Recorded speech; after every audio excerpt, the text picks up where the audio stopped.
اسی روز مدینے میں سیدہ رقیہ رضی اللہ عنہا کا انتقال ہوا۔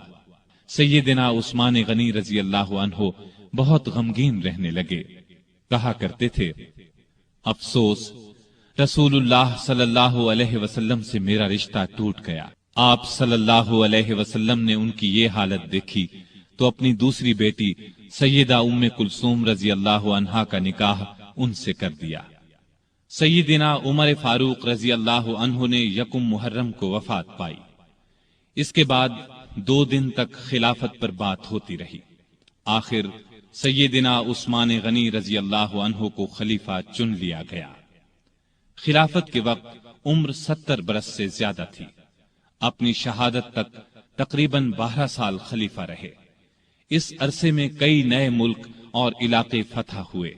اسلامی حکومت کا رقبہ لاکھوں مربع میل بڑھ گیا۔ ایک شاندار بحری بیڑا تیار ہوا۔ ان کے زمانے میں آذربائیجان سیدنا خالد بن ولید رضی اللہ عنہ کے ہاتھ پر دوبارہ فتح ہوا۔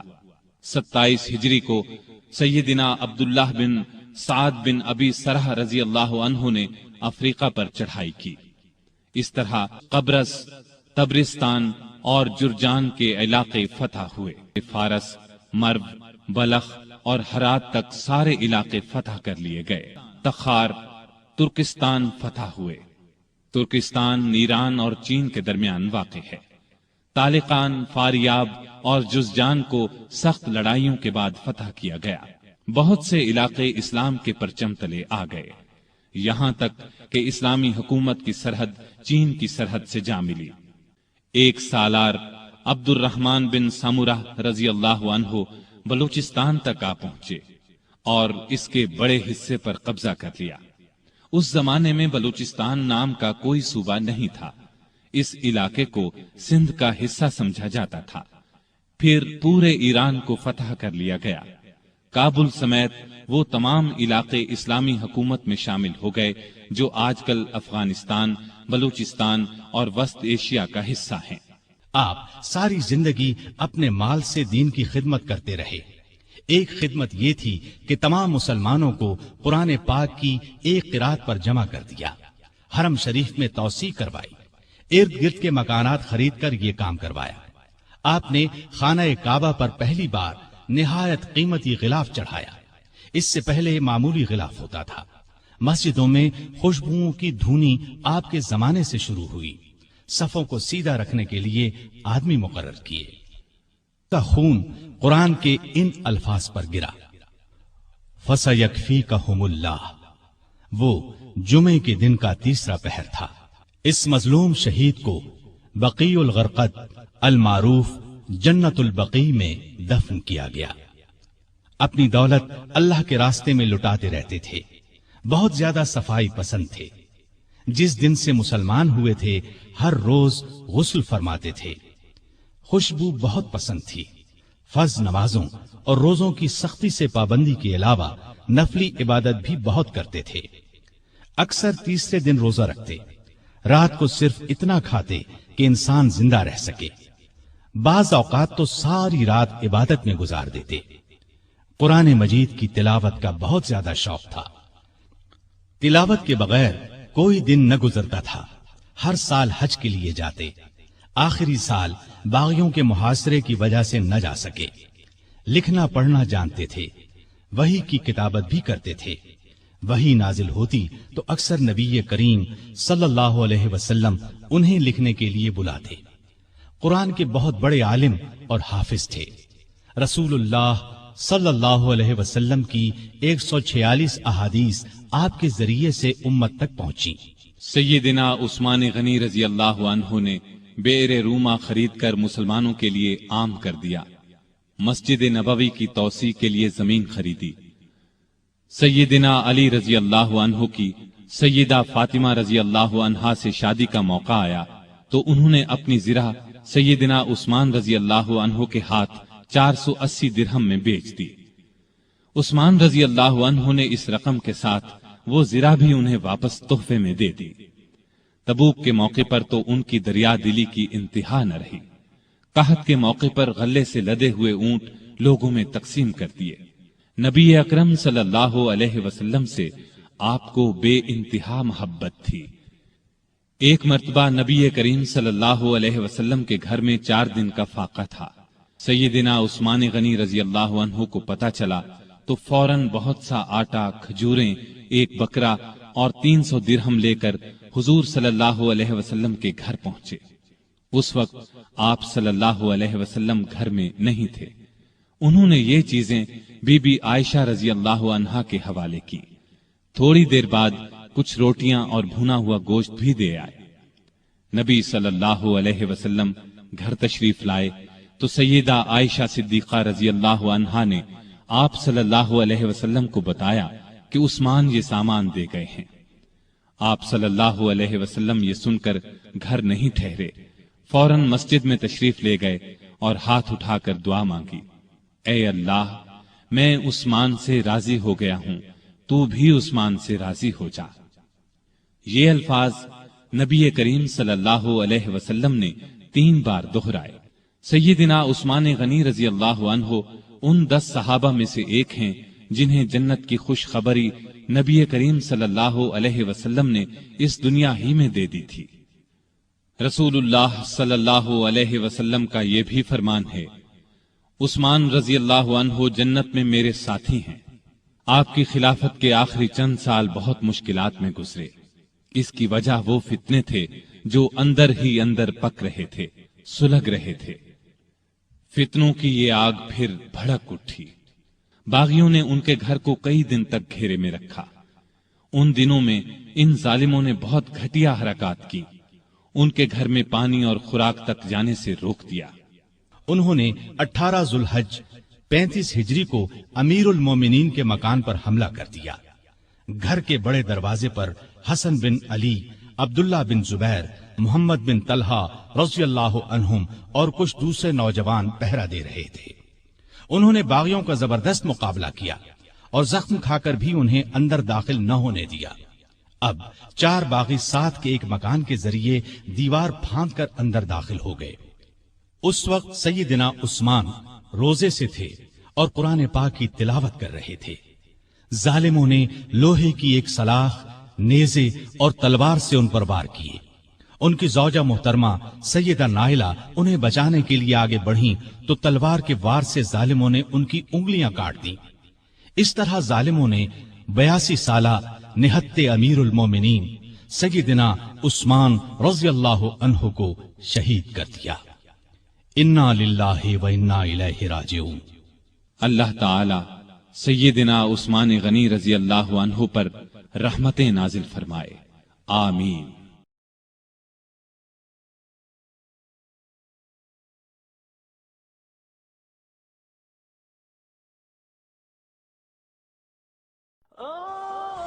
آپ پھر میں کہوں گا ذرا طاری کیجئے، اسے فرض کیجئے، اسے سوچئے۔ اگر اس حدیث پر ہمارا دل ٹھکا ہوا ہو تو کسی سے ڈر ہوگا؟ یہ مجھے نقصان نہ پہنچا دے، یہ میری رپورٹ خراب نہ کر دے، یہ میری انکریمنٹ نہ رکوا دے، یہ میرا یہ نہ بگاڑ دے، یہ میرے یہ نقصان نہ پہنچا دے۔ اس کا ڈر، اس کا ڈر، اس کا خوف، اس کی خوشامد، اس کے لیے جا کر طرح طرح سے اپنی عزت نفس کو ذلیل کروانا اس کے سامنے، یہ سب کچھ کیوں کرتا ہے انسان؟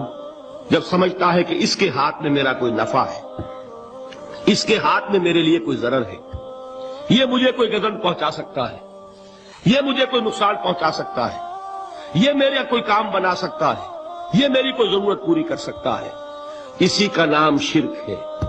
جہاں آپ نے یہ سمجھا کہ غیر اللہ کے اندر کوئی طاقت موجود ہے، وہی شرک ہے۔ بتوں سے تجھ کو امیدیں، خدا سے نومیدی، مجھے بتا تو صحیح اور کافری کیا ہے؟ شرک تو یہ ہے۔ جس پر بھی تمہیں یہ خیال ہے، کلمہ ہے یہ کلمہ سوم، لا حول ولا قوت الا باللہ، ذرا اس پر دل کو کبھی اگر آپ تصور کریں، پھر فرض کریں، دل ٹھک جائے اس پر، کوئی طاقت نہیں۔ یہی بات تھی جو شیخ عبد القادر جیلانی رحمت اللہ علیہ نے اپنی وصیت میں اپنے بچے سے کہی۔ 11ویں دینے والے ہیں، لیکن حضرت شیخ عبد القادر جیلانی کی وصیت اور تعلیمات کو کتنے لوگ ہیں جو جانتے ہو؟ یہ جن مقامات تک پہنچے ہیں، وہ کس چیز کی بدولت پہنچے؟ انہوں نے جو پیغام دیا وہ کیا تھا؟ اے میرے بچے، جس طریقے سے قرآن مجید میں حضرت لقمان کی نصیحتیں جو ہے نقل کر دی گئی ہیں، میں یہ عرض کروں گا بالفرض اگر قرآن حضرت عبد القادر جیلانی کے بعد نازل ہوا ہوتا تو شیخ عبد القادر کی یہ نصیحتیں بھی قرآن میں درج ہوتی. اتنی اونچی نصیحتیں ہیں. اے میرے بچے، اس حقیقت کو ذہن نشین کر لے، لا فاعل فی الحقیقت ولا مؤثر الا اللہ. اس کائنات میں نہ کوئی فاعل حقیقی ہے نہ مؤثر حقیقی ہے سوائے اللہ کے. کسی شے میں کوئی تاثیر نہیں اگر اللہ نہ چاہے. آگ جلا نہیں سکتی اگر اللہ نہ چاہے. پانی ڈبو نہیں سکتا اگر اللہ نہ چاہے. زہر ہلاک نہیں کر سکتا اگر اللہ نہ چاہے. کوئی چیز فائدہ نہیں پہنچا سکتی اگر اللہ نہ چاہے. تو در در پہ کیوں سر جھکاتے ہو؟ در در پر کیوں جبیں سائی کرتے ہو؟ سب کے سامنے کیوں ہاتھ پھیلاتے ہو؟ ایک اللہ سے مانگو. ایک اللہ کے سامنے زمین پر اپنی جبین رکھو. لا فاعل فی الحقیقت ولا مؤثر الا اللہ. نظر آتا ہے ہمیں کہ پانی پیاس بجھا دیتا ہے. پیاس بجھانے کی صلاحیت پانی میں نہیں ہے، اللہ کے اذن سے. کھانا بھوک مٹا دیتا ہے. بھوک مٹانے کی صلاحیت کھانے میں نہیں ہے، اذن رب میں. دیکھیے یہی یقین تھا. حضرت موسیٰ علیہ السلام کا واقعہ یاد کیجئے. سامنے سمندر آ گیا ہے. قوم دیکھتی ہے پیچھے کہ گرد و غبار کا طوفان ہے. معلوم ہوا کہ فرعون اپنے لشکر سمیت آ گیا. لشکر جب چلتا تھا تیز رفتاری کے ساتھ تو گرد و غبار کا جو طوفان اٹھتا تھا اس کا تصور کیجیے. اور لمحہ بلمحہ وہ قریب آ رہا ہے. پوری قوم نے کیا کہا؟ اے موسیٰ انا لمدرکون. اے موسیٰ ہم تو پکڑے گئے. قرآن مجید نے تو یہاں وہ باتیں نہیں لکھی ہیں، لیکن تورات میں یہ درج ہے کہ بنی اسرائیل جھگڑنے لگے، دست و گریبان ہو گئے موسیٰ کے ساتھ. موسیٰ ہمیں یہاں مروایا لا کر، اس سے تو ہم ہی بہتر تھے. وہاں کھانے کو ملتا تھا، زندگی تو تھی. بیگار ہم کر رہے تھے، موت تو نہیں تھی. اب جو کچھ ہوگا اس کا تصور کرو، جس طریقے سے ہمارے ٹکڑے اڑائے جائیں گے. تو لڑ رہے ہیں حضرت موسیٰ علیہ السلام سے. یہ تورات کی تفصیل ہے. قرآن میں صرف اتنا آیا ہے، پریشان ہو کر انہوں نے کہا انا لمدرکون. موسیٰ ہم تو پکڑے گئے. اس وقت موسیٰ کا جواب کیا ہے؟ کلا ان معی ربی سیہدین. نہیں، میرے ساتھ میرا رب ہے، وہ راستہ دے گا. بتائیے کہاں راستہ نظر آ رہا ہے؟ یہ ہے ایمان بالغیب. راستہ نظر نہ آئے تب اللہ پر یقین ایمان ہے. جیب میں پیسے ہوں اور تب دل کو اطمینان ہے تو ایمان کس پر ہوا؟ پیسے پر، اللہ پر نہیں. جب وسائل و ذرائع نہ ہوں اور پھر یقین ہو کہ اللہ مسبب الاسباب ہے، وہ اسباب کا پابند نہیں ہے، وہ اسباب کا محتاج نہیں ہے، اسباب اس کے محتاج ہے. اگر یہ یقین ہے تو اللہ پر ایمان ہے. یہ نہیں ہے تو تمہارا ایمان اسباب پر ہے، وسائل پر ہے، ذرائع پر ہے، مادیات پر ہے، اللہ پر نہیں. اس وقت کہاں راستہ تھا؟ تو راستہ تھا سمندر ہے اور ادھر سے لشکر آ گیا ہے. کلا ان معی ربی سیہدین. اب دیکھیے ایمان کہہ دینا آسان ہے، ہوا معکم اینما کنتم. جہاں کہیں بھی تم ہوتے ہو اللہ تمہارے ساتھ ہوتا ہے. لیکن اس کا یقین قائم ہو جائے تو زمین و آسمان کا فرق واقع ہو جائے. دین کی بات پھیلانا صدقہ جاریہ ہے. ثواب کی نیت سے ویڈیو کو شیئر ضرور کیجیے. جزاک اللہ.